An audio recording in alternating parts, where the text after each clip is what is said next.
ಇನ್ನು ರಾಯಚೂರಿನ ನಾರಾಯಣಪುರ ಜಲಾಶಯಕ್ಕೂ ಕೂಡ ಅಲ್ಲೂ ಕೂಡ ಉತ್ತಮ ಮಳೆ ಆಗ್ತಾ ಇದೆ. ನಾರಾಯಣಪುರ ಜಲಾಶಯದಿಂದ ಕೃಷ್ಣಾ ನದಿಗೆ ನೀರು ಬಿಡುಗಡೆಯಾಗಿದೆ.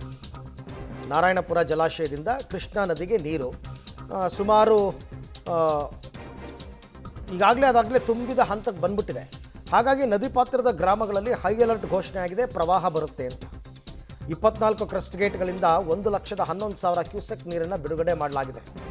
ಲಿಂಗಸುಗೂರು, ದೇವದುರ್ಗ, ರಾಯಚೂರಿನ ಗ್ರಾಮಗಳಿಗೆ ಎಚ್ಚರಿಕೆ. ನಿಮಗೆ ಈ ನದಿ ನೀರು ನಿಮಗೆ ನಂತರ ತೆಲಂಗಾಣ ಮತ್ತು ಆಂಧ್ರಕ್ಕೂ ಕೂಡ ಹೋಗುತ್ತೆ.